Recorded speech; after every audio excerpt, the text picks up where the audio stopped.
Okay, the reading for this week is Kawabata Yasunari's Kataude, published in 1964 and translated as One Arm by Edward Seidensticker. Seidensticker's translation is included in his translation of a larger novella called Nemureru Bijō, Sleeping Beauty, which came out in 1960, and you will have the PDF file for that for this translation. And the original Japanese text is included at the bottom of the study guide, which I'm about to explain now.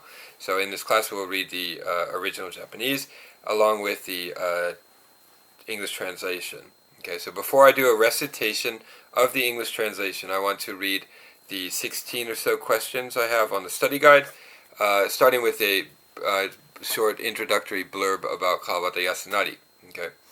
Kawabata Yasunari is a symbolist novelist, so keep this in mind. He's rarely explained as a symbolist novelist, but as I mentioned in a previous video on Mallarmé and his poem, symbolism began in France in the mid-19th century, and it spread out from there, and it eventually came to Japan in the early 20th century, and several important collections of symbolist poetry were translated, and the influence of symbolism in Japan spread from there into the realm of prose and fiction, so that writers of Kawabata's generation, who grew up in the early part of the 20th century, were very influenced by symbolism, symbolist poetry, which eventually morphed into modernism. So think of Kawabata Yasunari, although he's often described as a traditionalist writer, as a writer who's very influenced by the Sino-Japanese tradition and by haiku and so forth, he's really a modernist or symbolist novelist. So keep this in mind whenever you read any of his works, that they are symbolist novels, including Kataude, so we can read it as a symbolist work. Okay, so here's the brief blurb about Kawabata, son of a physician, born in Osaka in 1899. His parents died early, and he was raised in the country by his maternal grandfather and attended public school. From 1920 to 1924, he attended Todai, Tokyo Daigaku, Tokyo Imperial University, at the time called Tokyo Teikoku Daigaku, where he received his degree. So he's one of the few writers who actually made it to the end and graduated and received his degree. You'll remember that most writers who study at Todai in the 1920s, 1930s usually drop out after the first or second year to pursue careers as writers. He was one of the founders of the major publication called Bungei Jidai. This is a very important literary journal. Underline it. It's sort of the hub or the center of a lot of the modernist work that was taking place at the time. This is the medium of the new movement in Japanese literature known as Shinkankakuha, or the New Perceptionists. So when you read literary histories of Japanese literature, Kawabata is often linked or described as a member or loosely affiliated with this group of New Perceptionists, who were sort of self-consciously employing or exploring modernist techniques in their works. Kawabata made his debut as a writer with the short story Izu no Doriko, which came out in 1927, and we've already read that work in this class, a short work. That's his debut work, translated also by Seidensticker, and he titles it The Izu Dancer, I think. After several distinguished works, Yukiguni, his major novel that he's best known for, or Snow Country, which was serialized over the course of several years, finally finished in 1937. Snow Country, translated also by Seidensticker. This novel secured his position as one of the leading authors in Japan. In 1949, he published Senbazuru, or Thousand Cranes, along with Sound of the Mountain, another novel, Yamanoto. He began that in 1949. He became a member of the Art Academy of Japan in 1953, and 4 years later was appointed chairman of the Pen Club in Japan, a major organization of writers in Japan. At several international congresses, Kawabata was the first delegate for this club, for the Pen Club. The Lake, the Mizuumi novel came out in 1955. Nemureru Bijō, which is the Sleeping Beauty, a very disturbing and sickly pathological work that we might read later in the semester, came out in 1960. And Koto, or The Old Capital, 1962, belonged to his later works, and of these novels, The Old Capital, or Koto, is the one that made the deepest impression in Japan and abroad, according to this blurb that I'm reading right now, that I'm adapting right now. In 1959, He received the Goethe Medal in Frankfurt, Germany in 1968. This is the important part. It might appear on your test, so underline it. 1968, he became the very first Japanese author to receive the Nobel Prize for Literature. Okay, that's just introductory stuff to get out of the way before we do this. And in the age of Wikipedia, of course, we don't really need to go through the introductory information or biographical information because it's all available to you. So Wikipedia and the internet have radically changed the way we teach literature in universities. Now the focus of reading a text in class is really to delve deeply into the text and not worry too much about the broader general biographical details which you all have access to anyways. Alright, now moving on to the study guide, deeper into the study guide. First we have relevant literary terms. I put allegory there.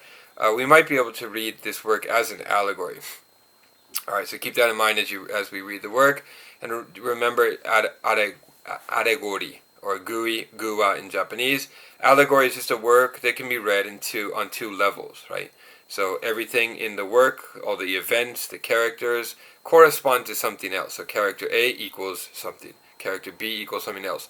The event, the major event of the first part of the story equals something. So if you can read that, if you can read a work in that double sense, then it qualifies as an allegory. Interior monologue, or naimen dokuhaku, is another key term that is a technique that we find in this work. We can go over that later. It appears on as in one of the questions on the study guide. Flashbacks. This work has several flashbacks, and the fancy word for flashbacks is analepsis.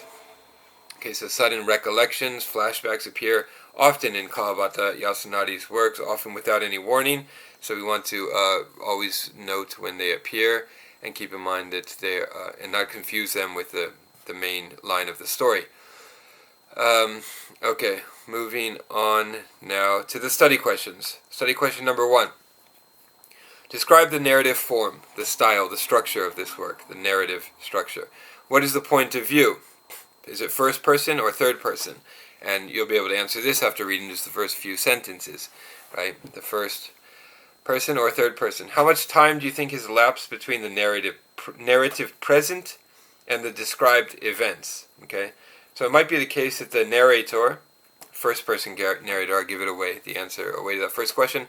It might be the case that he's exists much later in time and he's recalling far distant events that happened 10, 15, 20 years ago. It might be the case that he's describing events that happened last year. Which is it? How much time do you think has elapsed between the narrative present and the events that he's describing? Explain your reasons for that.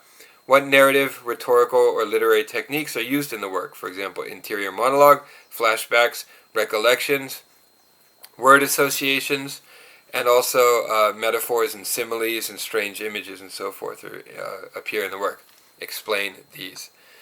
That's question number 1. Number 2 is simply describe the narrator protagonist. He's not given a name, but we know quite a bit about him. Alright, so describe his age. I think he's 33, it says in the work at one point. So he's older than the girl that he's interacting with at the moment, or her arm rather. Describe his age, his personality, his proclivities, sexual proclivities and fetishes, his living circumstances, so the apartment that he's living at, his psychological state, his anxieties and fears and motivations and what drives him and so forth, his view of women, right? So Kawabata's protagonist, well I'll get to this in a second, his view of himself vis-a-vis women, that's also important, his spiritual debility as he calls it, or kokoro no bikko in the Japanese, the original. What is this spiritual debility that he's talking about? His destructive impulses, and so forth. Describe all of those when you answer this question. Keep in mind that Kawabata's works often feature the same or a similar male protagonist, each work highlighting different aspects. Alright, so we've read Izu no Odoriko.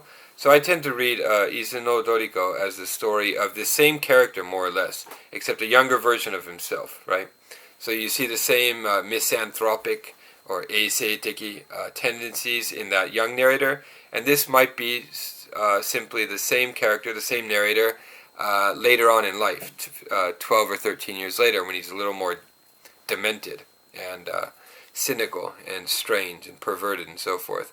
And also the main character of Yukiguni, Shimamura-san, is a little older, I think, than this character. He's probably in his late 30s, early 40s, I imagine, maybe mid 30s.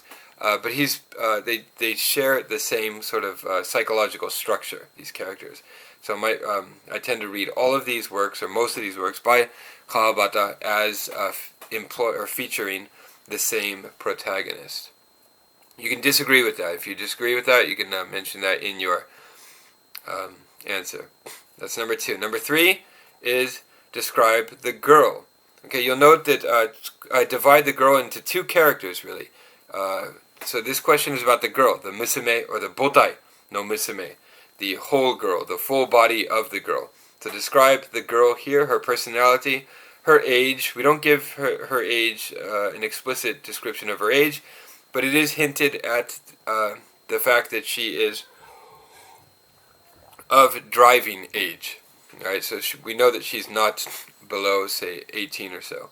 Her sexual history, her living circumstances, her desires, her degree of agency, her physical appearance, and so forth. Describe all of those in this question. Does the narrator see her as a symbol for something? Keep in mind that, as I mentioned above, Kawabata is a symbolist novelist. And in symbolist novels, you often see the female character as representing something else, as serving as a symbol for the main character.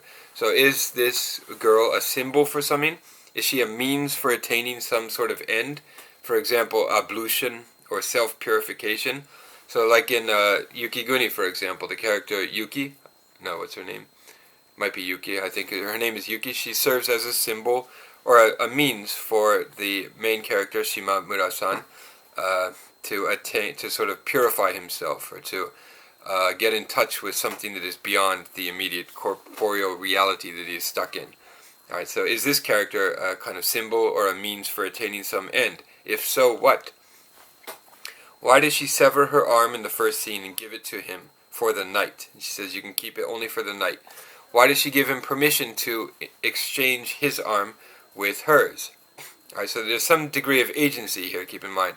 And she's telling him what to do and giving him instructions on how to behave and so forth. Okay, that's the question about the girl, the botai no musume, the full body of the girl. The next question is about the severed arm that the girl takes off and gives to the man. And it helps to think of these 2 characters as 2 discrete characters in this work. So describe the girl's severed arm, her kataude. That's the question for number 4. How is the arm, the kataude, different from the girl, botai? Alright, so they seem to have sort of different subjectivities here. So describe how they are different. And to give you a hint, the botai seems to exist in a social world. Right? She exists among other people, among others, among a society. So she's kind of aware of what others might think of her, and she modifies her behavior according to that. The kataude, however, is simply with the man, with the main character of the story, and is not worried about what others will think, and she seems to, well, I don't want to give too much away for this answer, but that should give you a little hint in thinking about that. What does the narrator mean when he says that the arm exists as pure tragic do? Alright, so there's a passage in the English translation that sounds something like that. The original Japanese is onna no junketsu no higeki no tsuyu, right? So I think this is an important passage, an important phrase in the work. So when you come across this, underline it, because I think it's telling us something about the essence of this woman, where the essence lies. Her essence doesn't lie in the botai, in the full-bodied woman that exists somewhere far away from the apartment that they're in at the moment, but it exists somewhere within this removed, severed arm. And namely, the essence of her is this onna no junketsu no higeki no tsuyu. A strange phrase that I think is very suggestive and gives us a hint about what Kawabata's intentions were for writing this piece. Number 5. Number 5, you're going to have to forgive my sniffles, I'm battling a cold right now. Number 5, note the triangular structure of their relationship. Triangle is very important structure in this story. The narrator interacts not just with the arm, right? So it's not just a relationship between the man and the arm, and there are only 2 of them. There are actually 3 entities in this relationship. So keep in mind that the narrator interacts with the full girl, the botai, who's far away from the room right now, analogically. All right, he interacts with her through analog, right? Analogically, through the mediation of the severed arm, right? So there's three people, as it were, involved in this relationship: the man, the severed arm, and the botai, the main body. Examples, I give you some examples here. The arm, for example, smiles in a way that reminds him of her face. So he's interacting with the kataude, but in a way that reminds him of the botai. So the botai is always in his mind as he's interacting with the kataude. The roundness of her shoulder on the severed arm makes him recall the full woman's supple, the botai's supple body, and so forth. So keep in mind this awareness of the full body that's always present both in the girl and in the arm and in the narrator as we throughout the story. When he removes her arm from his body in the final scene, do you think her botai, the main body, suffers and dies as well? Explain your reasons for thinking either way. Right, so it's not entirely clear, but I think the severed arm, dies and begins to rot in the final scene. So when it dies, does the body continue to live, or does the main body that's elsewhere, does it die as well? Is that question. Explain. Number 6, discuss the minor characters in the work and their significance, right? The girl's mother, for example, is alluded to at one point. The young woman in vermilion who is driving, who is a sort of object of fear in the protagonist. Why does he fear her? What does this young woman represent? She's some kind of threat. She represents some kind of threat to the narrator. The two little twin Occidental Western girls in red skirts that he recalls at one point. A recalled past lover. And there might be a few other very minor characters alluded. Jesus is alluded to, of course, and Lazarus. Explain the significance and function of these minor characters that appear, is that question. Number 7, what sort of world do the narrator and the woman inhabit? Note the details, okay? So keep in mind that this world that is being described is always being described through the filter of the narrator, right? So it reflects his own sort of warped and weird and dark and moody state of mind. So note the details that he describes. For example, the foggy city streets, the skyless sky, the ubiquitous moisture. It seems like moisture's just everywhere. It's permeating everything around him, and it's even causing the animals to go crazy in the zoo. The rain, the resentful zoo animals that seem to be resentful about the moisture, the cramped apartment, and so forth. Is this world in some way a projection or reflection of the narrator's mental state? How does the girl serve as a contrast to this claustrophobic and foreboding external world? Okay, so the girl seems to represent something else, another possibility of existence or something, another mode of existence that might allow him to escape from this claustrophobic, moist, defiled, foreboding world that he's stuck in, right? What lies beyond the fog? And there's an important passage, a sentence that you will come across. I have it included here. The thickness of the fog seemed infinite.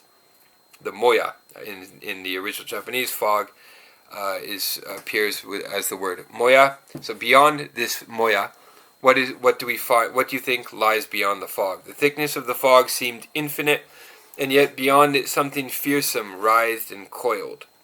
Is an important sentence. Underline when you see it and consider that sentence and its significance when you answer that question. Number 8.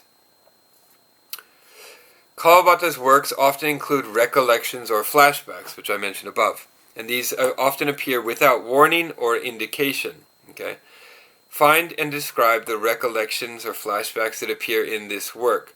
What purpose or function do they serve? Explain. Okay, so 2 of the examples from this work are the sexual act with his past lover, who's also a virgin before meeting him, which produces a small spot of blood on the white pillow. I think a pin gets in her head, and there's blood, and he starts to lick the blood in a very strange scene. So he recalls his experience with his past lover as he's interacting with the kataude, the severed arm. What is the significance of the sudden recollection? How are there parallels between the two scenes. And the second recollection is the two Western or Occidental twins playing against a window. And he has a sudden thought that they might fall out of the window. Okay, what is the meaning, function of these recollections that appear suddenly? Number 9, discuss the arm replacement scene. Okay, what motivates the narrator to incorporate her arm while it is sleeping? Right? So he's not content simply being with her, being beside her, putting her arm on his chest, and so forth. He, at one point, decides that he would prefer to incorporate her altogether into his own body. What is the significance of this act? What is his initial reaction to his new arm? Is the newly attached arm really his arm, seeing that it retains volition and seeing that he has no perception of it, right? At first he puts it in, he can feel himself touching the foreign object, the foreign arm, but he can't feel anything coming from the arm itself, right? He has no direct access to the arm and its own sensations. So there's still some separation between the two. Even after he incorporates it into himself, there's some part of the arm that discloses or forbids total unification, it seems. How does the girl's arm react to her new host? Okay, so how does the arm itself respond to this new location? What does he mean when he says that she becomes more womanly after the transplant? So note that the arm's behavior changes after being transplanted onto the man. Is this arm replacement scene a kind of analogy or a metaphor for the sexual act between the two? Explain, citing evidence. Okay, is that question. Number 10. Okay, number 10 is a simple plot-related question about the woman, or the arm, rather. The arm's response... the next question is about his response the next morning.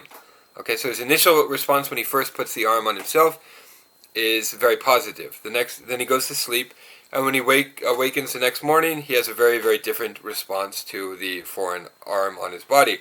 How does he react to this new arm the next morning? Why the sudden change in attitude? Explain. Also note whether the story follows the traditional Johaku structure. Okay, that's about the final scene, really. When you finish reading the work, you can answer this question. About the structure of the work. Does this work follow the traditional Johaku structure that we've talked about several times in these videos already? This is the structure that characterizes much of traditional Japanese art and literature. For example, Renga, that we read several works of Renga, and Kasen, and we find this structure all over Japanese literature. Does this work employ that structure? Yes or no? Explain. Number 11. Why does the narrator hide her arm in his coat as he takes it back to his apartment? Okay, who does he fear might see him? So this refers to the woman in red, in vermilion, driving the car. That he sees her at several instances, and he suspects that she might be following him, and he's very afraid of her. Who is this woman? Why does he fear her? Discuss the possible roots or causes of his fear and anxiety, and his guilty conscience, right? He has his Hanzai no Ononoki, is in the Japanese. He has this guilty conscience that seems to be haunting him throughout the work. Explain the possible causes or roots of this guilty conscience. Okay, next question, number 12, is about the two biblical references that appear in this work. Discuss the significance of the two references to the New Testament that appear. The first is to Christ's resurrection of Lazarus. The second is to John 20:15, the scene where Mary Magdalene goes inside the tomb and finds that the tomb is empty. Right? Why did his former lover, the first virgin that he has a relationship with, why does his former lover allude to the resurrection of Lazarus during their sexual encounter? What is the significance of her mistaking or substituting the pronoun him for her when quoting the Lazarus passage? What is the significance of his current lover or her arm? Citing the empty tomb passage from John 20:15. Woman, why weepest thou? whom seekest thou? Okay, so the first woman, his lover from several years ago, makes a strange reference to the resurrection of Lazarus. His current lover, namely the severed arm, makes this sudden reference to John 25. What is the significance of these two references and their connection between each other? Explain. Number 13. How are we to interpret the unrealistic events or aspects of the story? So obviously there are a lot of aspects and elements and interactions in the story that are not possible in the real world, that are unrealistic. How are we to explain these unrealistic aspects? Is the narrator simply a psychopath whose account should not be trusted? Is the whole story an illusion or a drug-induced hallucination? Or can the described events somehow be explained rationally and according to the normal physical laws of the real world? Okay, in answering this question, you will want to review the literary theorist Todorov's famous notion of the fantastic. The fantastic. Todorov, of course, wrote a famous book called The Fantastic, which had a very large influence on the study of sort of fantastical literature and became a theoretical framework for thinking about works of the fantastic and works of the uncanny and works of the marvelous. So Todorov, his famous notion or genre of the fantastic is contrasted in his book with the two closely related but distinct genres of the uncanny on the one hand and the marvelous on the other hand. The works of the uncanny, for example, are works that can be explained rationally and scientifically without breaking the laws, normal laws of physics and so forth by the end of the story. So, for example, The Wizard of Oz, all kinds of crazy things happen in The Wizard of Oz, but in the end we see that Dorothy simply passed out and had this strange dream. So all of the strange and fantastical experiences that occurred in Oz can be explained rationally at the end of the story by the fact that she had dreamt them. The marvelous, by contrast, are works such as Harry Potter, where the world of the story exists in a different dimension altogether, right? So people fly in the world of Harry Potter. So immediately from the beginning, you know that this is not the normal world of reality that we live in which the laws of physics and so forth apply. That's an example of the marvelous. So according to Todorov, there's the uncanny on the one hand, the Wizard of Oz, uncanny. There's the marvelous on the other hand, other extreme works such as Harry Potter, a lot of children's stories and so forth. And then in between those is the fantastic. And the fantastic is marked by hesitation, either on the part of the reader herself, or on the part of the characters, and where the characters or the reader hesitates between the two possible interpretations and cannot decide which way to read the work. Alright. I think we've talked about the fantastic in another video. You can refer to that, or you can look it up on your own. It's a rather complex idea, but I've given you the basic idea behind it.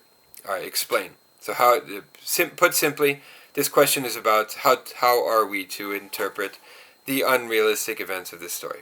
Okay, number 14 is the question about the awareness between the two. Describe the two characters' awareness or connection,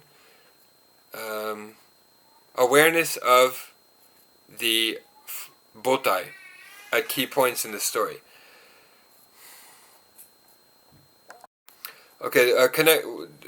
Describe the connection between the kataude, the severed arm, and the full body, the botai. Okay? And describe the two characters' awareness of the presence of this botai, even when it is not physically present, is the question here. How does this connection or awareness of the botai lengthen throughout the story, or kind of ebb and flow throughout the story? Is Kawabata making some epistemological or metaphysical point here? For example, that we can never know another person directly and wholly, right? So is he making the point that we can only know the whole indirectly through the mediation of the part? Okay, is he making a point, in other words, about the nature of human desire, about sexual relations in general, about human connections, In short, is the word to be read as an allegory about human connections? Is he saying that we can't know the full person altogether? We can only know the full person through the mediation of the part, right? So all we can know in the end is the part, and we cannot know the whole other. If so, if this is an allegory, what corresponds to what? The narrator equals X, the woman, the severed arm equals Y, the woman, botai, the full woman or girl equals Z, and so forth. What is Kawabata trying to say about the themes and phenomena? Consider the arm's remark. So the severed arm makes an important remark in this at one point, where she says, "I'll be beside you and not beside you." Okay, so underline that when you see it. All right, this question, the phrasing right now is a bit rough, so I'll clean it up and post it online and distribute it to you so you can read it again once we get to that point. And two more questions. Number 15. One way, this is a very important question. This is a very important question that can be applied to all works of literature, I think, and I usually add this question when I make the study guides for works. One way to delve more deeply into a work of literature is to locate, to find the binary pairs, or the dichotomies, or the antinomies that appear, and examine how they interact or how they relate. Kawabata's works are no exception. I've made a list of some of the key binary pairs that appear in this work. Discuss their significance, noting how Kawabata plays with them. Right? So the conventional understanding of this pair might be this, but Kawabata sort of inverts that understanding in his works a lot of the times. Keep that in mind as you analyze these pairs, binaries. Add to the list if you think of any others. So this list doesn't cover, it's not comprehensive. There might be other binary pairs that appear in this work. You can add them if you find any others. What is Kawabata trying to communicate about the nature or the valences of these dichotomies? In this pair, which has the positive valence, which has the negative valence? Explain.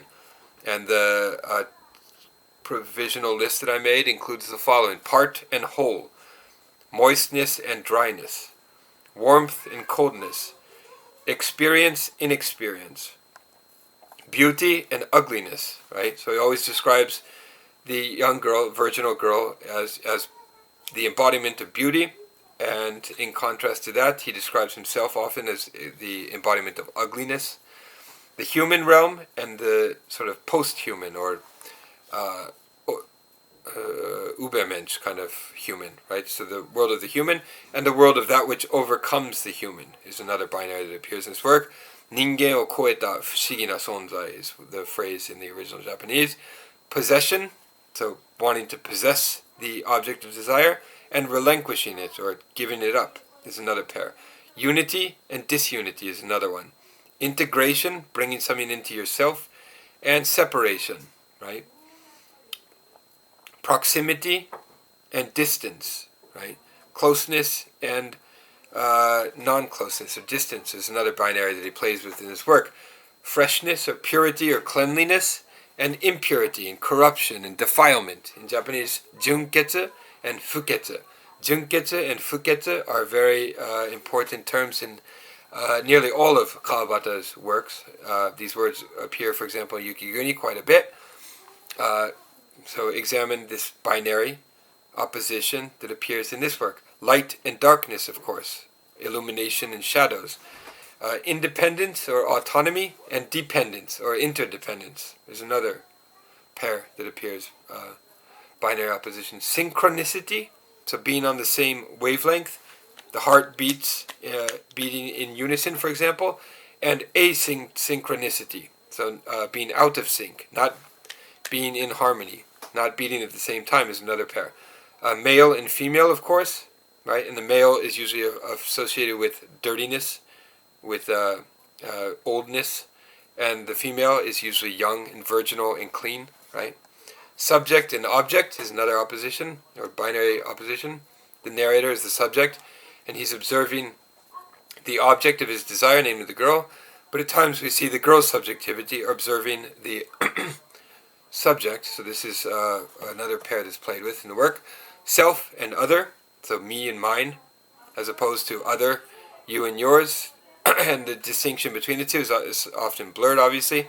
When he puts the arm on his body, for example, the line, the border between self and other is cut, even though he doesn't have direct access to the sensations of the kataude after he puts it on himself. That's something to keep in mind. Self. Another one is self, jibun, and the real self that is elsewhere. Okay, so there's division between self. So we have a binary not just between self and other, but also between self and self, right? The kataude is a self, but it also has another, more real self, kind of like a platonic form self, that exists elsewhere, somewhere in the world, that it is trying to locate. And at one point in the story, the narrator mentions this, and he says that or maybe she says it, I can't remember, makes the point that all things in this world, all selves in this world, have another self that is elsewhere, that is more real than this immediate self that we are in contact with. And every self seeks to, goes on a quest throughout his or her life to find that other, more real self that is far away. Violence, pain, revulsion, anxiety, shame, guilty conscience, abuse, harm, and finally in the final scene, murder, and so forth, as opposed to pleasure, care, maternal care, protection, comfort, peace, calm, and so forth, is another binary pair. So basically pain and pleasure is another pair. Agency and mastery as opposed to non-agency, right? And passivity, subordination, slavishness, so the master-slave dialectic that we see here in this work as well. Consent and non-consent is related to that. Sleep, dreams, fantasy, illusion, surrealism on the one hand, as opposed to waking reality and realism is another pair that we see, and this is played with in the work. Communication or connection between a self and an other, as opposed to isolation, loneliness, solitude, kodoku. Kodoku is a key word that appears in Japanese several times in the work. Alienation, okay, so connection and alienation. Another key pair, youth, virginity, vitality, innocence, and life, as opposed to age, experience, corruption, and death. Being, existence, presence on the one hand, as opposed to nothingness, disintegration, absence on the other hand. Normality or sanity, health, mental health on the one hand, as opposed to perversion, insanity, abnormality, unhealth. And plumpness or roundness, as opposed to jaggedness, sharpness, and so forth. Okay, this is just the notes that I made as I was reading the story of a list of the binary oppositions that I encountered while reading the text. You can add to them. You can focus. You don't have to address all of these, of course. You can find the ones that you think are most important to this text and analyze those in your answer. And the final question is about the imagery that appears in this work. Imagery is very strange and very deliberate on Kawabata Yasunari's part. He chooses these colors and these images and so forth very purposefully with specific ideas or meanings in mind. So discuss the imagery that appears in the work. What colors are most important? Okay, purple I think stands out in my mind, and I recall purple appearing at very important parts in the work. What is the meaning of these colors? Also the seasonal imagery, the natural imagery, the flowers that appear.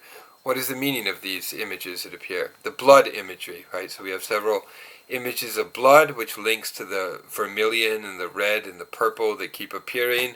So I think these reddish colors are associated with blood and with life and so forth. What moods and meanings do they convey? What sort of realities about the narrator's mental state do they convey? Right?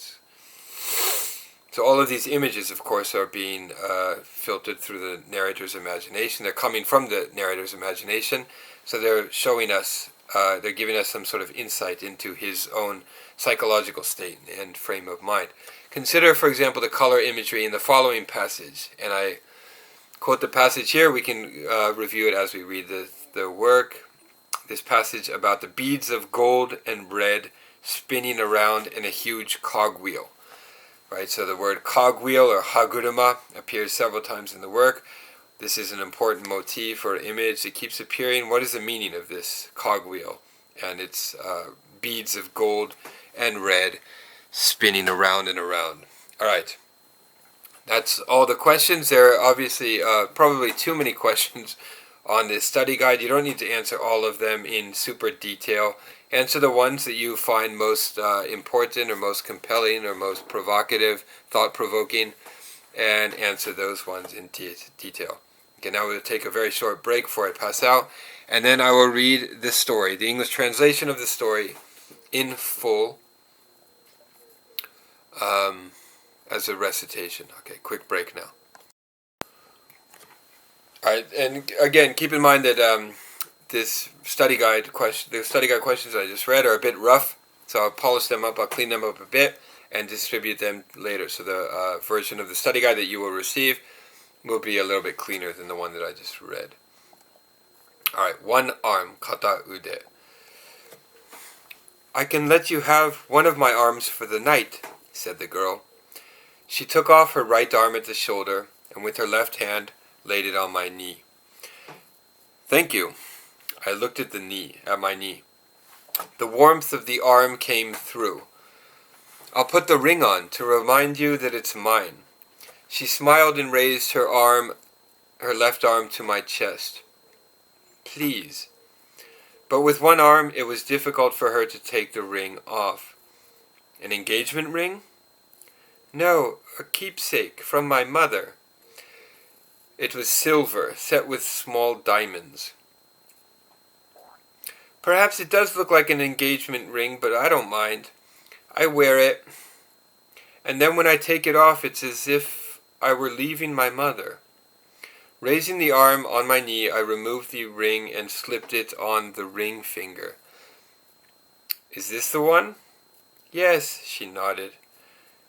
It will seem artificial unless the elbow and fingers bend. You won't like that. Let me make them bend for you. She took her right arm from my knee and pressed her lips gently to it. Then she pressed them to the finger joints. Now they'll move. Thank you. I took the arm back. Do you suppose it will speak? Will it speak to me? It only does what an arm does. If it talks, I'll be afraid to have it back. But try anyway. It should at least listen to what you say if you're good to it. I'll be good to it. I'll see you again, she said, touching the right arm with her left hand as if to infuse it with a spirit of its own. The autonomy of the arm is given at that moment. You're his, but just for the night. As she looked at me, she seemed to be fighting back tears. I don't suppose you'll try to change it for your own arm, she said. But it will be all right. Go ahead, do it. Thank you. I put her arm in my raincoat and went out into the foggy streets. I feared I might be thought odd if I took a taxi or a streetcar. There would be a scene if the arm, now separated from the girl's body, were to cry out or to weep. I held it against my chest, toward the side, my right hand on the roundness at the shoulder joint. It was concealed by the raincoat, and I had to touch the coat from time to time with my left hand to be sure that the arm was still there. Probably I was making sure not of the arm's presence, but of my own happiness. She had taken off the arm at the point I liked. It was plump and round. Was it at the top of the arm or the beginning of the shoulder? The roundness was that of a beautiful Occidental girl, rare in Japanese. It was in the girl herself, a clean, elegant roundness, like a sphere glowing with a faint, fresh light. When the girl was no longer clean, that gentle roundness would fade, grow flabby.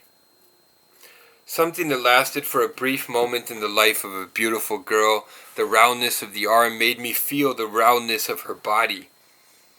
Her breasts would not be large, shy, only large enough to cup in the hands. They would have a clinging softness and strength, and in the roundness of the arm I could feel her legs as she walked along. She would carry them lightly like a small bird, or a butterfly moving from flower to flower. There would be the same subtle melody in the tip of her tongue when she kissed.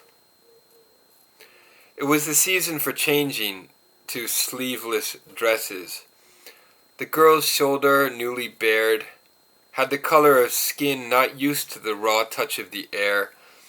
It had the glow of a bud moistened in the shelter of spring and not yet ravaged by summer. I had that morning bought a magnolia bud and put it in a glass vase, and the roundness of the girl's arm was like the great white bud. So this connection between the girl's arm and the bud of a magnolia is important. Underline that here. All this flower imagery and nature imagery that appears is important. Her dress was cut back more radically than most sleeveless dresses. The joint at the shoulder was exposed, and the shoulder itself. The dress of dark green silk, almost black, had a soft sheen. The girl was in the rounded slope of the shoulders, which drew a gentle wave with the swelling of her back. Seen obliquely from behind, the flesh from the round shoulders to the long, slender neck came to an abrupt halt at the base of the unswept hair, and the black hair seemed to cast a glowing shadow over the roundness of the shoulders. She had sensed that I thought her beautiful, and so she lent me her right arm for the roundness there at the shoulder. Carefully hidden under my raincoat, the girl's arm was colder than my hand.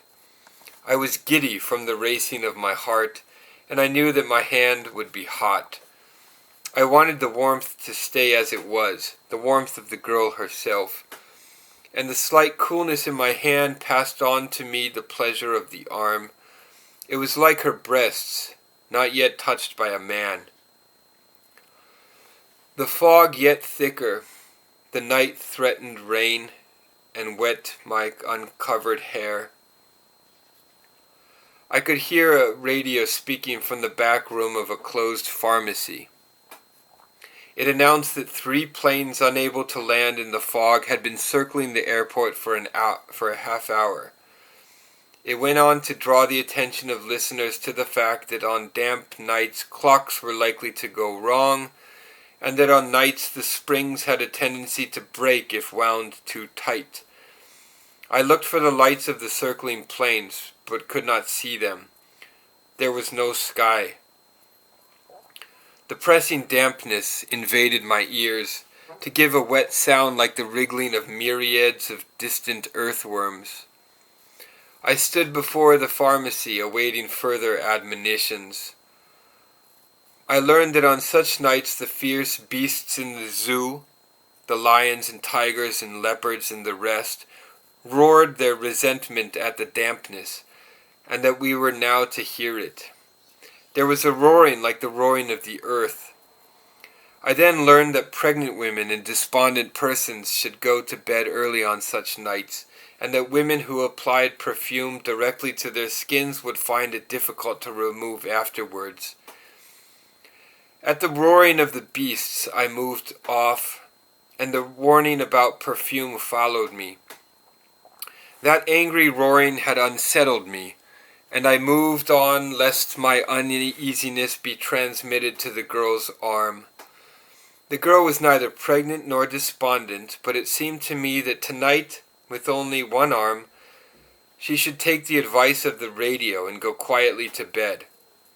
I hoped that she would sleep peacefully.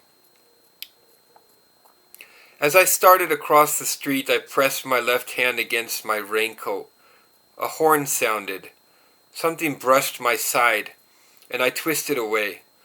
Perhaps the arm had been frightened by the horn. The fingers were clenched. "Don't worry," I said. "It was a long way off. It couldn't see. That's why it honked." Because I was holding something important to me, I had looked in both directions. The sound of the horn had been so far away that I had thought it must be meant for someone else. I looked in the direction from which it came, but couldn't see no one. I could see only the headlights. They widened into a blur of faint purple, underline purple, the most important color in this work. Faint purple, a strange color for headlights. I stood on the curb when I had crossed and watched it pass. A young woman in vermilion was driving. It seemed to me that she turned toward me and bowed. I wanted to run off, fearing that the girl had come for her arm. Then I remembered that she would hardly be able to drive with only one. But had not the woman in the car seen what I was carrying? Had she not sensed it with a woman's intuition? Note that in Kawabata's works, there's always a woman who stands in between the narrator protagonist and the object of the young female object of his desire. That kind of gets in the way, and to use the vulgar expression, cock blocks, right? So I think this woman kind of functions in this story as the archetypal cock block, middle-aged female who often appears in his works. Keep that in mind as we read it. A young woman. Then I remember that she would, but had not the woman in the car seen what I was carrying? Had she not sensed it with the woman's intuition? I would have to take care not to encounter another of the sex before I reached my apartment. Okay, so he has his possession, and he needs to be careful not to run into any other females along the way who might get in the way. Essentially, right? It's a very Kawabatian motif. Had she not sensed it with the one? I reached my apartment. The rear lights were also a faint purple. It's purple again. I still did not see the car. In the ashen fog, a lavender blur floated up and moved away. She is driving for no reason at all except to be driving. And while she drives, she will simply disappear, I muttered to myself. And what was that sitting in the back seat? Nothing, apparently. Was it because I went around carrying girls' arms that I felt so unnerved by emptiness? The car she drove carried the clammy night fog, and something about her had turned it faintly purple in the headlights. If not from her own body, whence had come that purplish light? Could the arm I concealed have so clothed in emptiness a woman driving alone on such a night? Had she nodded at the girl's arm from her ear? Perhaps on such a night there were angels and ghosts abroad protecting women. Perhaps she had ridden not in a car but in a purple light. Her drive had not been empty. She had spied out my secret. I made my way back to my apartment without further encounters. I stood listening outside the door. The light of a firefly skimmed over my head and disappeared. It was too large and too strong for a firefly. I recoiled backwards. Several more lights like fireflies skimmed past. They disappeared even before the heavy fog could suck them in. Had a will-o'-the-wisp, a death fire of some sort, run on ahead of me to await my return? But then I saw that it was a swarm of small moths. Catching the light at the door, the wings of the moths glowed like fireflies, too large to be fireflies, and yet for moths so small as to invite the mistake. Avoiding the automatic elevator, I made my way stealthily up the narrow stairs to the third floor. Not being left-handed, I had difficulty unlocking the door. The harder I tried, the more my hand trembled, as if in terror after a crime. Something would be waiting for me inside the room, a room where I lived in solitude, and was not the solitude of presence. So this playing of the binary opposition between absence and presence we see here. Absence, nothingness itself becomes a presence in this passage. And was not the solitude itself a presence? With the girl's arm I was no longer alone. And so perhaps my own solitude waited there to intimidate me. "Go on ahead," I said, taking out the girl's arm when at length I had opened the door. "Welcome to my room. I'll turn on the light." "Are you afraid of something?" the arm seemed to say. "Is something here? You think there might be?" "I smell something." Okay, keep in mind as we read this that it's very possible that the whole thing is a hallucination, or if it's not a hallucination, perhaps he did in some kind of surrealistic world live and receive this severed arm. But the conversation between him and the arm might be some kind of hallucination. It might be possible that he's a psychopath who murdered the woman and took her arm only and is walking around with a dead woman's arm and having hallucinatory conversations with that arm. That's another possibility. So there are many possible ways to interpret this story. Keep that in mind as you read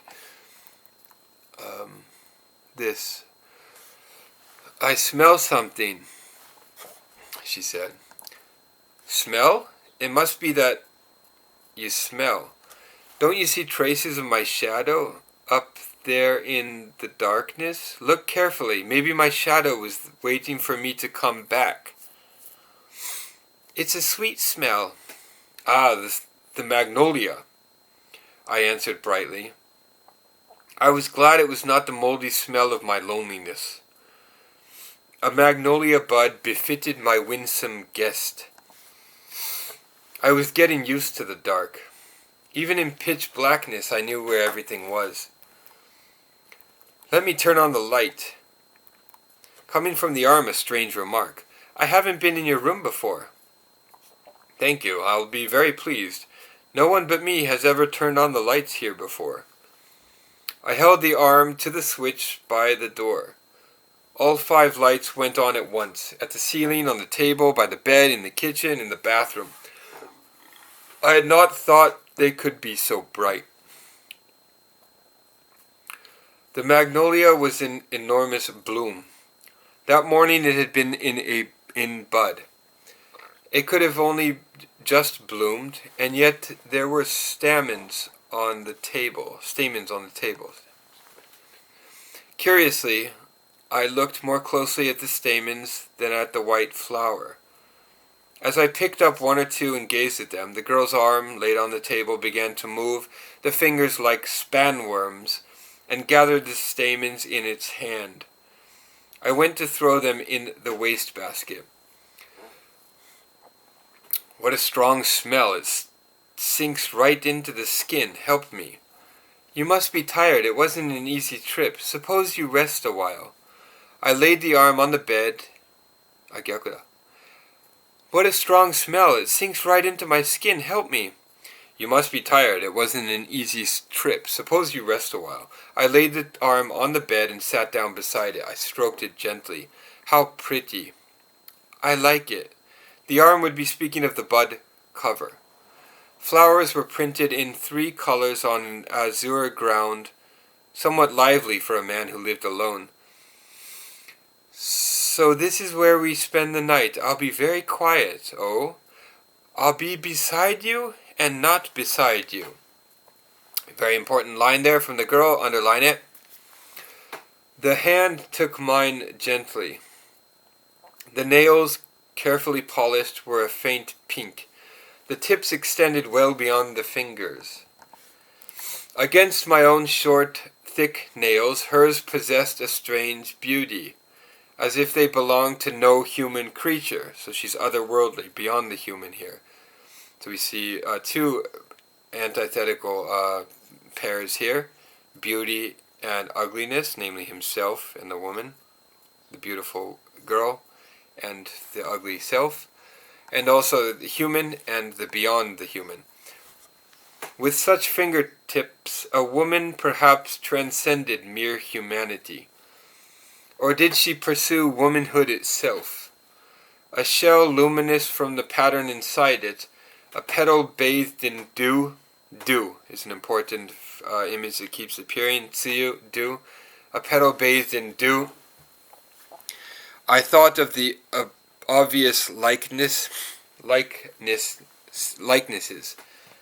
Okay, dew, of course, is an image that is very important in traditional Japanese literature as well, in Japanese waka. Keep that in mind. It's often a sexual image as well. I thought of the obvious likenesses, yet I could think of no shell or petal whose color and shape resembled them. They were the nails on the girl's fingers, comparable to nothing else, more translucent than a delicate shell, than a thin petal.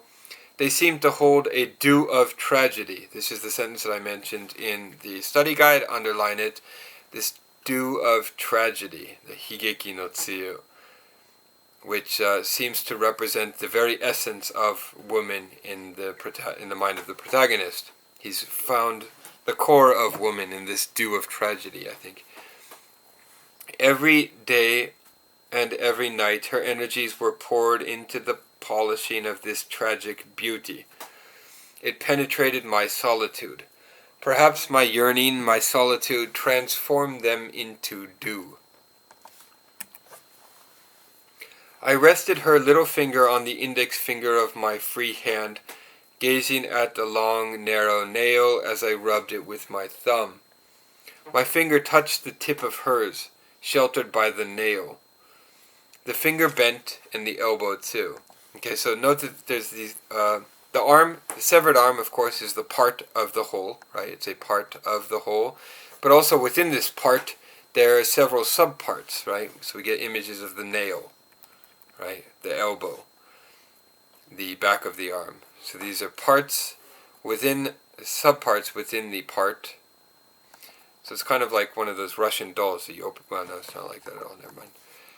The finger bent in the elbow too. Does it tickle? I asked. It must tickle.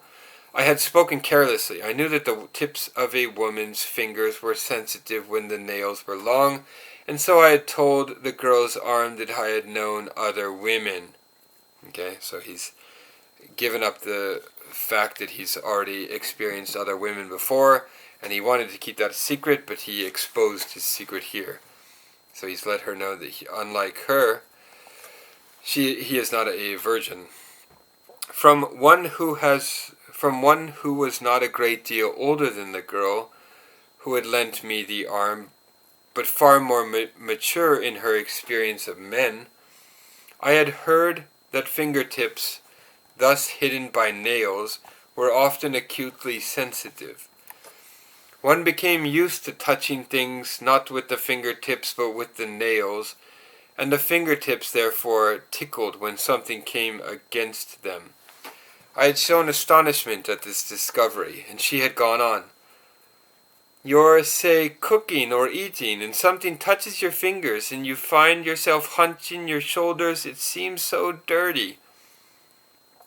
Was it the food that seemed unclean, or the tip of the nail? Whatever touched her fingers made her writhe with its uncleanliness. Her own cleanliness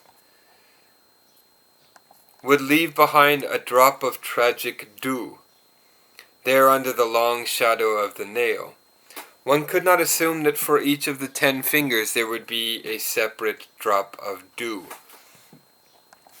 It was natural that I should want all the more to touch those fingertips, but I held myself back. My solitude held me back. She was a woman on whose body few tender spots could be expected to remain, and on the body of the girl who had lent me the arm they would be beyond counting. Perhaps, toying with the fingertips of such a girl, I would feel not guilt but affection. But she had not lent me the arm for such mischief. I must not make a comedy of her gesture. The window. I noticed that the window itself was open, but that the curtain was undrawn. Will anything look in? Asked the girl's arm. Some man or woman, nothing else. Nothing human would see me. If anything, it would be a self. Yours. Self? What is that? Where is it? Far away, said the girl, as if singing in consolation. People walk around looking for selves, far away. And do they come upon them? Far away, said the arm once more. Because this is the passage that I referred to in the study guide, where she mentions the idea that every self has another larger, truer self that exists somewhere far away, that the minor self is always seeking to find and reconnect with. It seemed to me that the arm and the girl herself, right, so the kataude and the botai, the girl herself, were an infinity apart. So in one of the questions I asked you, what is the distance between the perceived distance between the kataude and the botai? So this is one answer to that question here. An infinity apart. Would the arm be able to return to the girl so far away? Would I be able to take it back so far away? The arm lay peacefully, trusting me. And would the girl be sleeping in the same peaceful confidence? So is there some kind of connection between the two, so that their states of mind and their condition and so forth is always in unison, or is there some kind of disunity between the two? Are they acting separately? Would there not be harshness, a nightmare? Had she not seemed to be fighting back tears when she parted with it? The arm was now in my room, which the girl herself had not visited.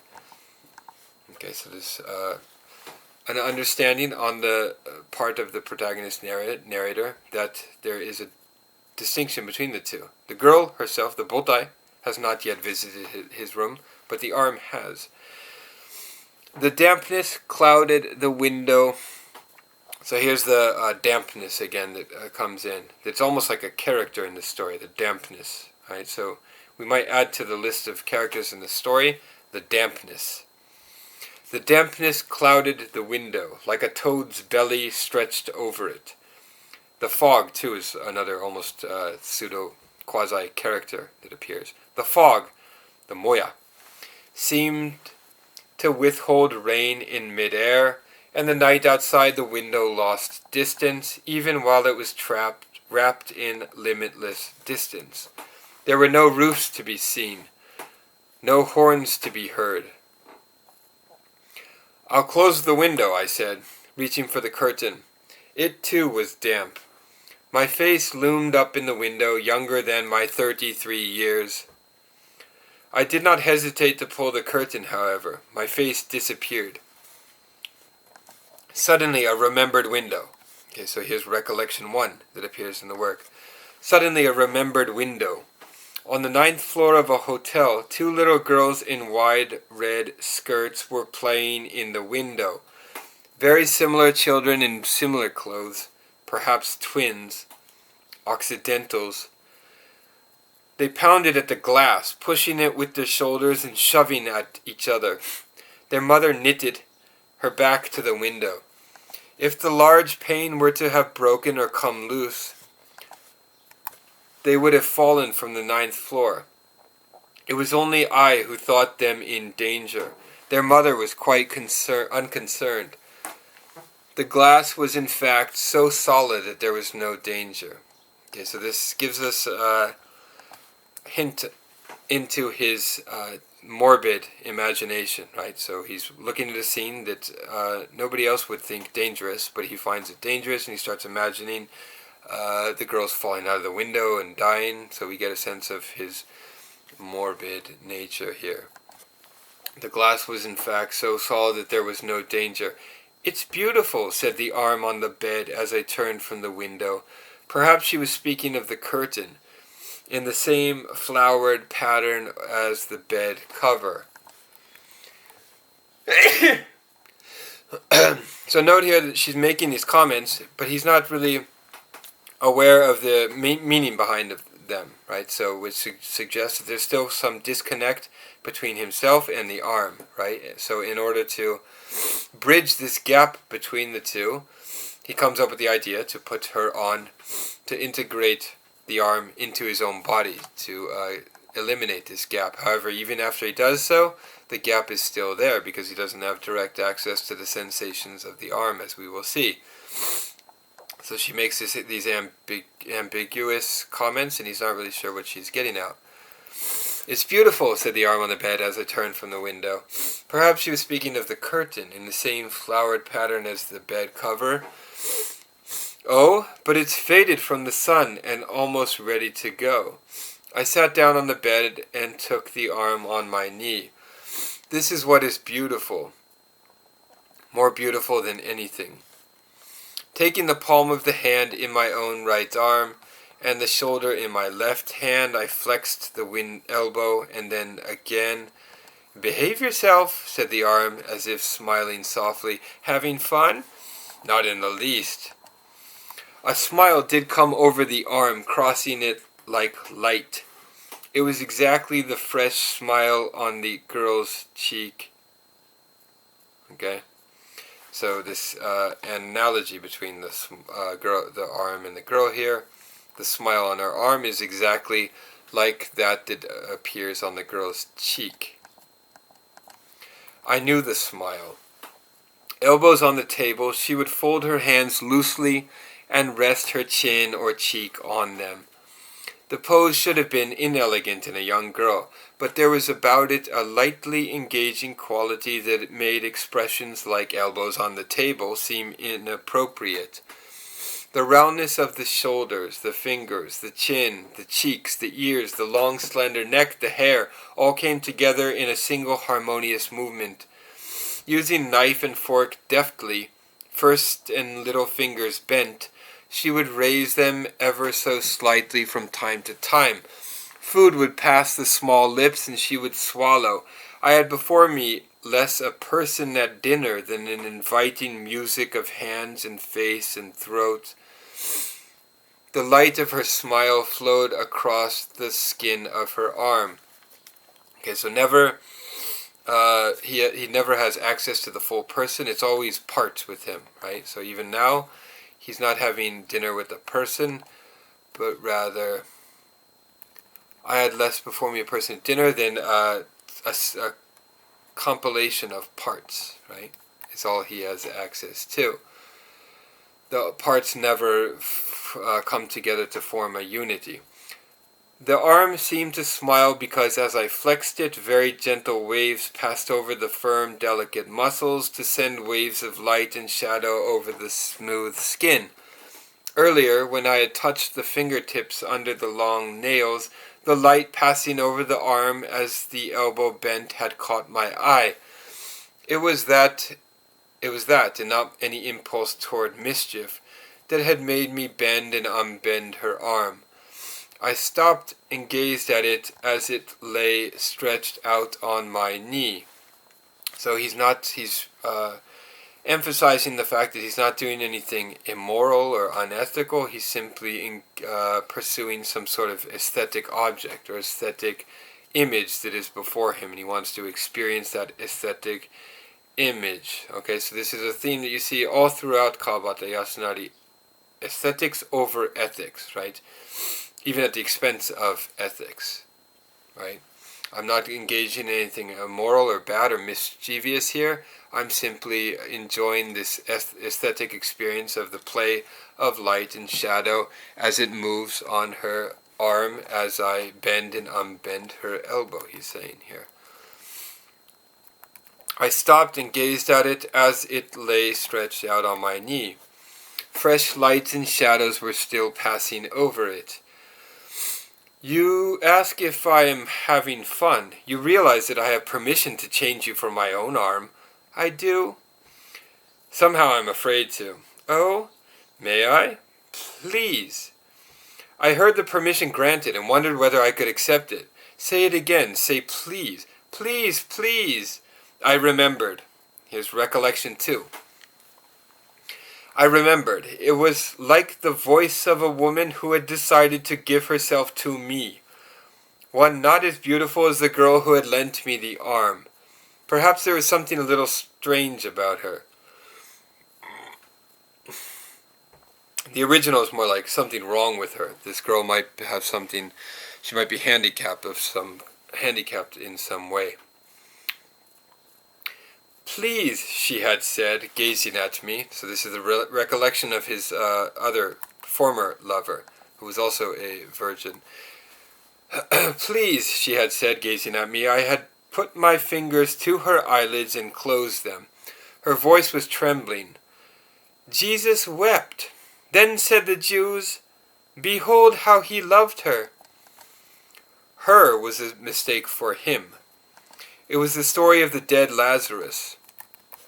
Perhaps, herself a woman, she had remembered it wrong. Perhaps she had made the substitution intentionally. The words, so inappropriate to the scene, had shaken me. I gazed at her, wondering if tears would start from the closed eyes. She opened them and raised her shoulders. I pushed her down with my arm. "You're hurting me!" She put her hand to the back of her head. There was a small spot of blood on the white pillow. Parting her hair, I put my lips to the drop of blood swelling on her head. "It doesn't matter." She took out all her hairpins. "I bleed easily, at the slightest touch." A hairpin had pierced her skin. A shudder seemed about to pass through her shoulders, but she controlled herself. Although I think I understand how a woman feels when she gives herself to a man, there is still something unexplained about the act. What is it to her? Why should she wish to do it? Why should she take the initiative? I could never really accept the surrender, even knowing that the body of every woman was made for it. Even now, old as I am, it seems strange. And the ways in which the various women go about it, unalike if you wish, or similar perhaps, or even identical. Is that not strange? Perhaps the strangeness I find in it all is the curiosity of a younger man, perhaps the despair of one advanced in years, or perhaps the spiritual debility I suffer from. Okay, underline here, spiritual debility. This is the kokoro no bikko in the original. Very important hint, keyword here in the story. Her anguish, so he's still referring to the girl that he's recollecting at the moment. Her anguish was not common to all women in the act of surrender. And it was with her only the one time. The silver thread was cut, the golden bowl destroyed. "Please," the arm had said. Now he's back to the kataude, the arm. "Please, do it if you want," the arm had said, and so reminded me of the other girl. But were the two voices in fact similar? Had they not sounded alike because the words were the same? Had the arm acquired independence in the measure of the body from which it was separated? And were the words not the act of giving itself up? Of being ready for anything? Without restraint or responsibility or remorse? So restraint, responsibility, remorse are all things that the botai, the main full body, who's far away right now, would experience, but these are not things that the severed arm, the kataude, can experience or will experience because it is detached from the social order, the symbolic world, the world of society and other humans and so forth. It seemed to me that if I were to accept the invitation and change the arm for my own, I would be bringing untold pain to the girl. I gazed at the arm on my knee. There was a shadow at the inside of the elbow. It seemed that I might be able to suck it in. I pressed it to my lips to gather in the shadow. "It tickles! Do behave yourself!" The arm was around my neck, avoiding my lips. "Just when I was having a good drink." "And what were you drinking?" I did not answer. "What were you drinking?" "The smell of light, of skin." The fog seemed thicker. Even the magnolia leaves seemed wet. What other warnings would issue from the radio? I started toward my table radio and stopped. To listen to it with the arm around my neck seemed altogether too much. but I suspected I would hear something like this. Because of the wet branches in their own wet feet and wings, small birds have fallen to the ground and cannot fly. Automobiles passing through parks should take care not to run over them. And if a warm wind comes up, the fog will perhaps change color. Strange colored fogs are noxious. Listeners should therefore lock their doors if the fog should turn pink or purple.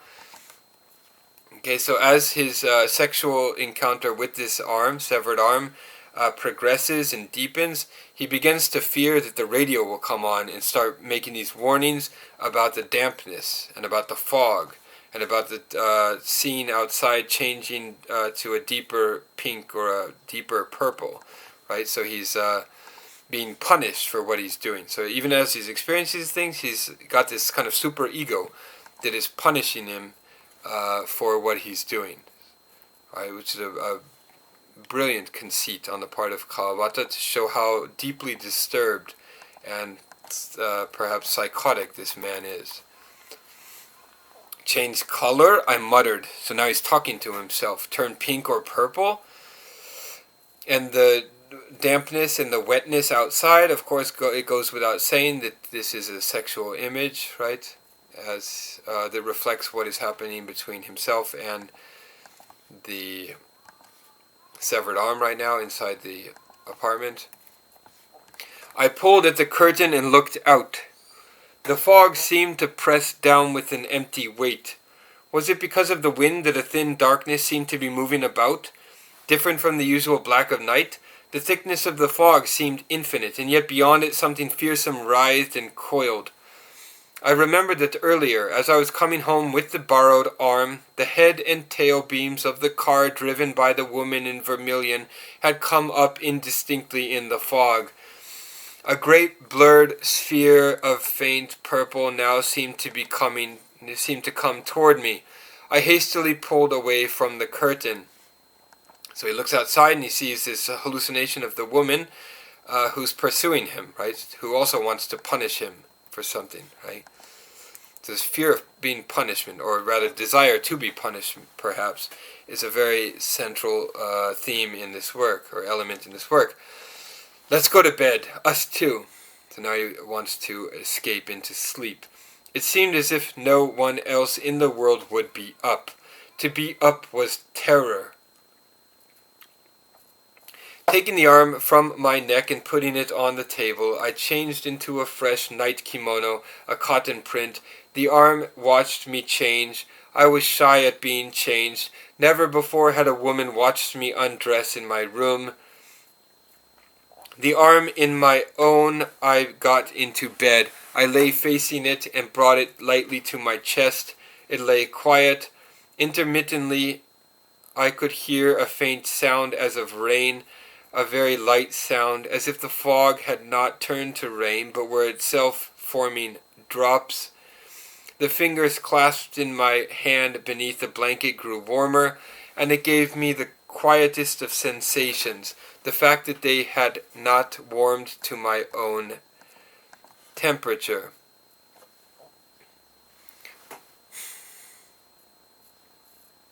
Are you asleep? No, replied the arm. You were so quiet, I thought you might be asleep. What do you want me to do? Opening my kimono, I brought the arm to my chest. The difference in warmth sank in. In the somehow sultry, somehow chilly night, the smoothness of the skin was pleasant. So there's still this difference between the two, right? The body temperatures are different. They haven't united completely. And his next act will be to attempt total unification, total integration. The lights were still on. I had forgotten to turn them out as I went to bed. The lights. I got up and the arm fell from my chest. I hastened to pick it up. Will you turn out the lights? I started toward the door. Do you sleep in the dark or with the lights on? The arm did not answer. I would surely know. Why had it not answered? I did not know the girl's nocturnal practices. I compared the two pictures of her asleep in the dark and with the lights on. I decided that tonight, without her arm, she would have them on. Somehow I too wanted them on. I wanted to gaze at the arm. I wanted to stay awake and watch the arm after it had gone to sleep. But the fingers stretched to turn off the switch by the door. I went back and lay down in the darkness, the arm by my chest. I lay there silently, waiting for it to go to sleep. Whether dissatisfied or afraid of the dark, the hand lay open at my side, and presently the 5 fingers were climbing my chest. The elbow bent of its own accord, and the arm embraced me. So this agency on the part of the arm that we're seeing right now, it's making the move, first move or second move. There was a delicate pulse at the girl's wrist. It lay over my heart so that the 2 pulses sounded against each other. Hers was at first somewhat slower than mine. Then they were together. Okay, so there's this moment where the 2 pulses are now unified. They're not totally unified as 2 separate beings, but they're getting closer and closer, and their pulses are now unified. Then they were together, and then I could feel only mine. I did not know which was faster, which slower. Perhaps this identity of pulse and heartbeat was for a brief period when I might try to exchange the arm for my own. Or had it gone to sleep? I had once heard a woman saying that women were less happy in the throes of ecstasy than sleeping peacefully beside their men.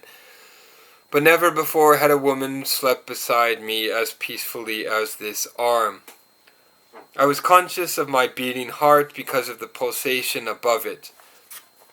Between one beat and the next, something sped far away and sped back again. As I listened to the beating, the distance seemed to increase. And however far the something went, so the something, of course, is the botai, that is the main body, which is very far away. With each beat, he hears something fleeing the detached arm and going to the botai, which is far away, and then coming back.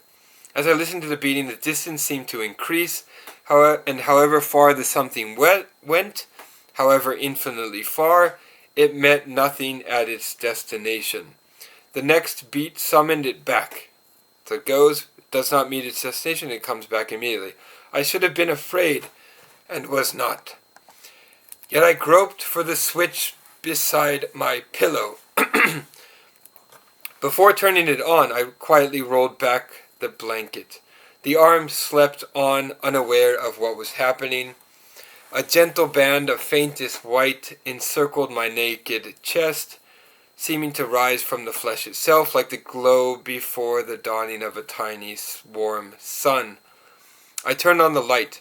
I put my hands to the fingers and shoulder and pulled the arm straight.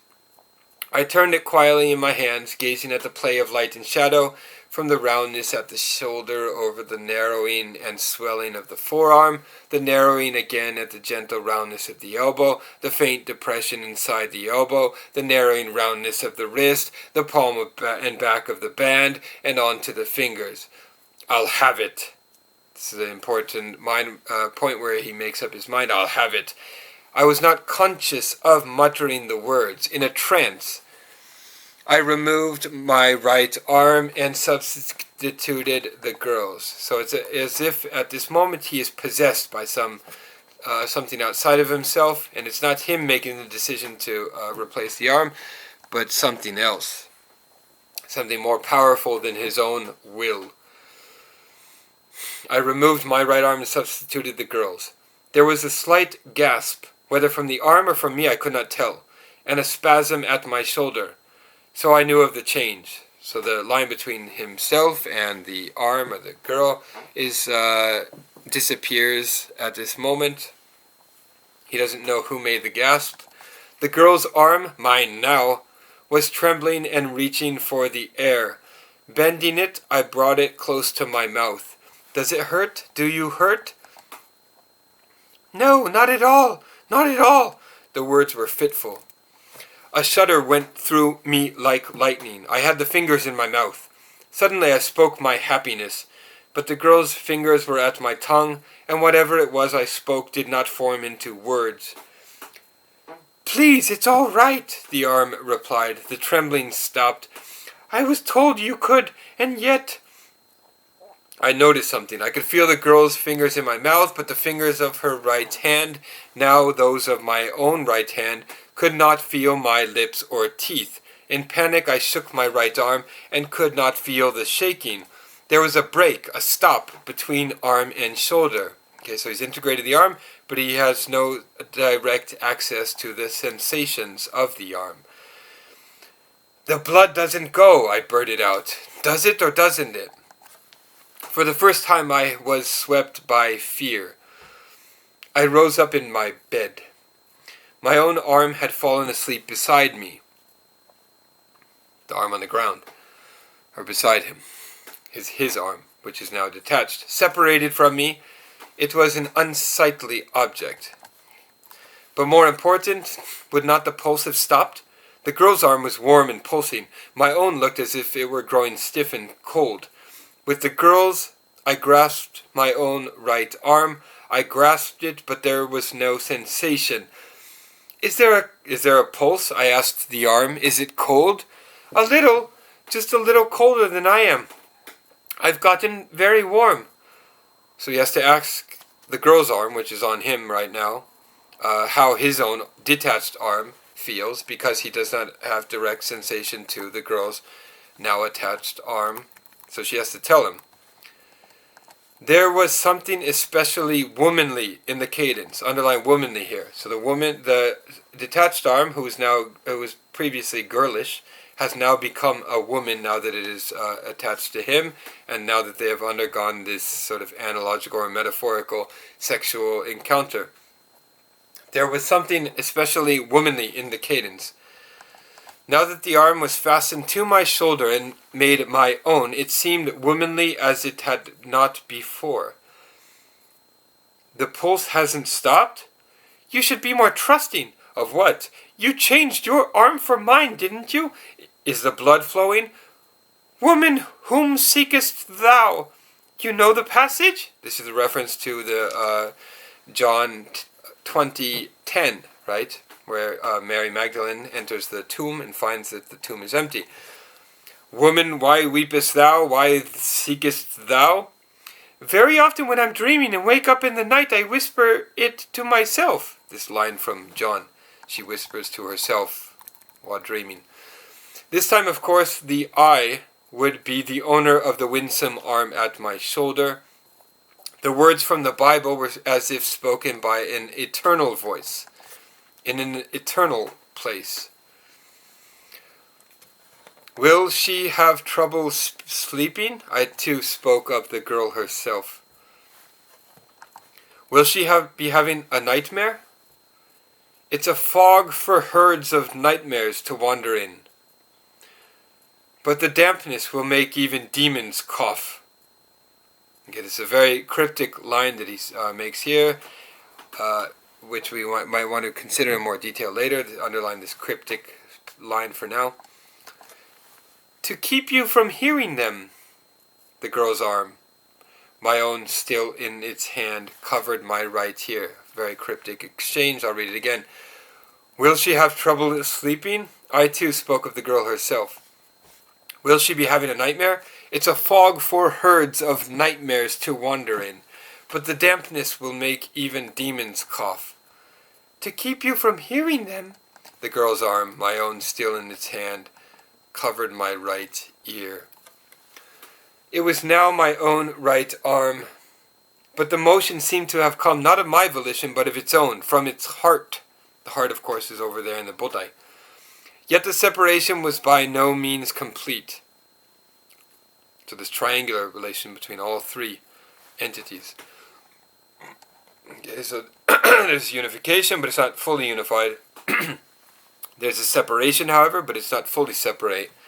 So it seems to be transcending this border between unification or integration and separation or alienation. The pulse, the sound of the pulse. I heard the pulse of my own right arm. The girl's arm had come to my ear with my own arm in its hand, and my own wrist was at my ear. My arm was warm. as the girl's arm had said, just perceptibly cooler than her fingers and my ear. "I'll keep away the devils." Mischievously, gently, the long, delicate nail of her little finger stirred in my ear. I shook my head. My left hand, mine from the start, took my right wrist, actually the girl's.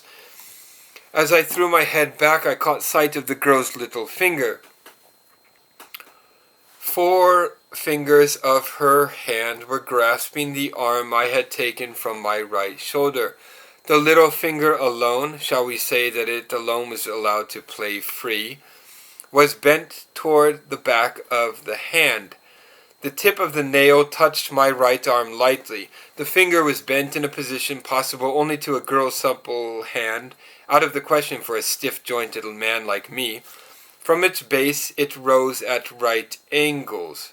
The finger rose at right angles. At the first joint it bent in another right angle, and at the next it in yet another right angle. It thus traced a square, the 4th side formed by the ring finger. It formed a rectangular window at the level of my eye, or rather a peephole, or an eyeglass, much too small for a window. But somehow I thought of a window, the sort of window a violet might look out through, the window of the little finger, the finger-rimmed eyeglass, so white that it gave off a faint glow. I brought it near my eye. I closed the other eye. This is the most difficult passage of the work, so we want to read it very, very carefully with this strange image that's coming up of the cogwheel. "A peep show? A peep show?" asked the arm. "And what do you see?" "My dusky old room, its 5 lights." Before I had finished the sentence, I was almost shouting, "No, no, I see it." "And what do you see?" "It's gone." "And what did you see?" "A color, a blur of purple, and inside it little circles, little beads of red and gold, whirling around and around." So this is the passage that is the last question in your study guide. "You're tired." The girl's arm put down my right arm, and her fingers gently stroked my eyelids. Were the beads of gold and red... Were the beads of gold and red spinning around in a huge cogwheel? This is the man talking. Were the beads of gold and red spinning around in a huge cogwheel? Did I see something in the cogwheel, something that came and went?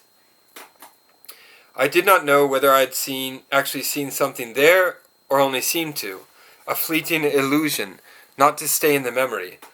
I could not remember what it might have been. Was it an illusion you wanted to show me? No, I came to erase it. Of days gone by, of longing and sadness. On my eyelids the movement of her fingers stopped. I asked an unexpected question. When you let down your hair, does it cover your shoulders?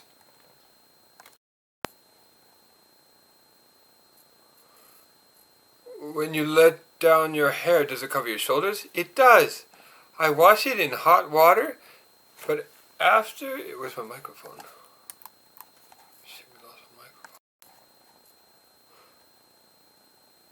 It does. I wash it in hot water, but afterward, a special quirk of mine, maybe, I pour cold water over it. I like the feel of cold hair against my shoulders and arms, and against my breasts, too. It would of course be the girl again. Her breasts had never been touched by a man, and no doubt she would have had difficulty describing the feel of the cold, wet hair against them. Had the arms separated from the body been separated too from the shyness and the reserve? Okay, so the botai is shy and reserved, but the severed arm doesn't have to worry about what others think and so forth. So it's abandoned all shyness and reserve. Quietly, I took in my left hand the gentle roundness of the shoulder, now my own. This roundness is what he wanted from the beginning, you remember, the marumi.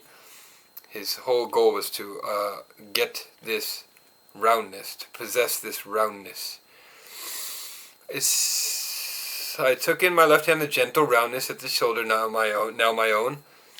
It seemed to me that I had in my hand the roundness, not yet large, of her breasts.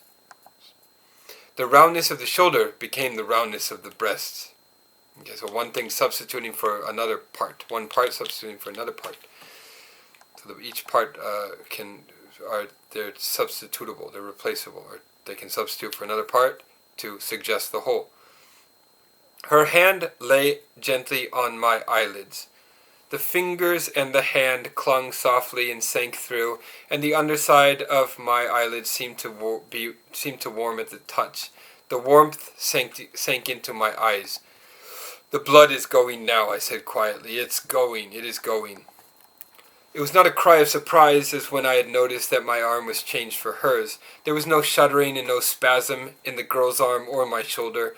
When had my blood begun to flow through her arm, her blood through me? So their blood now is intermingled. This is the connection or the unity, the integration has deepened. When had the break at the shoulder disappeared? Now the break in the shoulder has disappeared, so now apparently he can feel the sensations that are taking place within the arm, her arm, which he is now attached to himself. The clean blood of the girl, clean, right? Junketsu in Japanese, and fuketsu are two binaries that appear throughout this work. Junketsu, the girl; fuketsu, or impure, dirty, filthy, the man. The clean blood of the girl was now, this very moment, flowing through me. But would there not be unpleasantness, fuyukai? Unpleasantness when the arm was returned to the girl? This dirty male blood flowing through it? What if it would not attach itself to her shoulder? Right? So his desire to possess her, to unify with her, to integrate her, is wonderful and great and all, and he's achieved that, but he's now aware of the fact that he has corrupted her in doing so, and he will not be able to return the kataude, her kataude, to the botai, because it has now been corrupted by him. What if it would not attach itself to her shoulder? "No such betrayal," I muttered. "It will be all right," whispered the arm. There was no dramatic awareness that between the arm and my shoulder the blood came and went. My left hand, enfolding my right shoulder, and the shoulder itself, now mine, had a natural understanding of the fact. They had come to know it. The knowledge pulled them down into slumber. I slept. I floated on a great wave. It was the encompassing fog turned to faint purple, and there were pale green ripples at the spot where I floated on the great wave, and there alone, the dank solitude of my room was gone. My left hand seemed to rest lightly on the girl's right arm. It seemed that her fingers held magnolia stamens. I could not see them, but I could smell them. We had thrown them away, and when and how had she gathered them up again? The white petals, but a day old, had not yet fallen. Why then the stamens? The automobile of the woman in vermilion slid by, drawing a great circle with me at the center. It seemed to watch over our sleep. The arms and mine. So the automobile of the woman in vermilion passes by again. So this figure of his superego that is looking to punish him or stop his, break up his relationship with the woman appears in his dreams as well, not just in his waking reality or daily hallucinations. They seem to watch over our sleep, the arms and mine, but it's no longer a threatening figure, note that, right? So in the dream, the figures that threatened him are no longer hostile, it seems. Our sleep was probably light, but I had never before known sleep so warm, so sweet. A restless sleeper, I had never before been blessed with the sleep of a child. The long, narrow, delicate nails scratched gently at the palm of my hand, and the slight touch made my sleep deeper. I disappeared. I awoke screaming. Alright, so he's reached, he's disappeared in an almost Buddhist fusion of self and cosmos, right? He's reached the state that he's been longing for in this deep sleep, but the moment he awakens, everything changes and he's back in a nightmare, which is even worse than the nightmare of his waking world before he went to sleep. I awoke screaming. I almost fell out of bed and staggered 3 or 4 steps.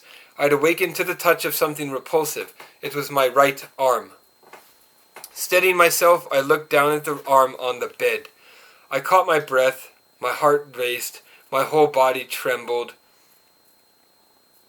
I saw the arm in one instant, and the next I had torn the girl's from my shoulder and put back my own arm. The act was like murder upon a sudden diabolic impulse. So it was an impulse that led him to put the arm on, to attach the arm of the girl in the first place. And then he wakens the next day to another diabolical impulse, and he sees his own arm there on the floor, and he wrenches off the girl's arm in a violent manner and reattaches his own arm, thereby probably killing the arm of the girl, it seems. I knelt by the bed, my chest against it, and rubbed at my insane heart with my restored hand. At the beating slowed down, a sadness welled up from deeper than the deepest inside me. As the beating slowed down, a sadness welled up from deeper than the deepest inside me. Where is her arm? I raised my head. It lay at the foot of the bed, flung palm up into the heap of the blanket. The outstretched fingers did not move. The arm was faintly white in the dim light. Crying out in alarm, I swept it up and held it to my chest. I embraced it as one would a small child from whom life was going. I brought the fingers to my lips. If the dew of woman would but come from between the long nails and the fingertips.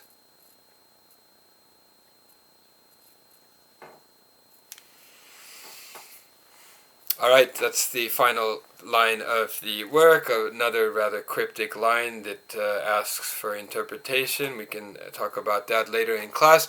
For all that is now, there's a lot to think about. This is a short work, but it is extremely dense. It is a symbolist novel, as I mentioned at the beginning of this video. All of Kawabata's works are symbolist novels. I think it's safe to say they are modernist novels, they're symbolist novels, and therefore they are extremely dense, and we will want to discuss these in class.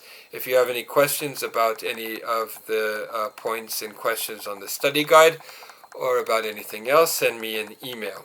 Okay, we'll probably spend 2 weeks on this work because it is so dense, and in class we will look at the original and compare Seidensticker's translation to the original too, and see if there are any spots where he got it wrong, or where he adds something that is not there in the original text, and so forth. That is all for now. Goodbye. Yes.